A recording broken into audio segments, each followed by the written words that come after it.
वर्तमान में 1.5 माह से सामुदायिक स्वास्थ्य केंद्र गुरसराय में खांसी, पेट से संबंधित सिरप, खुजली का ट्यूब जैसी कई महत्वपूर्ण दवाएं उपलब्ध नहीं हैं।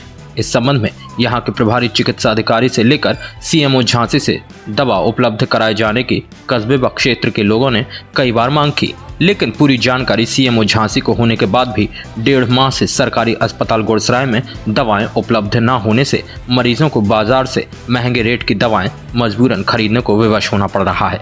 यहाँ तक कि कई गरीब मरीजों के पास पैसे न होने के अभाव में दवाएं न खरीद पाने के चलते सरकारी स्वास्थ्य केंद्र का कोई भी लाभ नहीं मिल पा रहा है, जबकि प्रदेश और केंद्र की सरकार A to Z स्वास्थ्य परीक्षण से लेकर दवाएं आदि सुविधाओं के लिए हर प्रकार की सुविधा मुहैया करा रही है।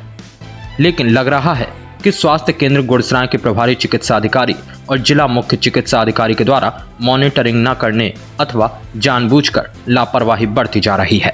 भैया 1 घंटा लेट आई, पेशेंट चलो जाए चाहे कछु हो जाए।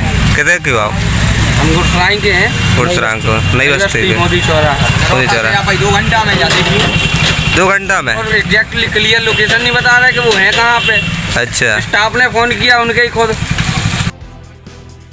गुरसराय से हरीश चंद्र नायक की report, Bundelkhand today news, Jhansi.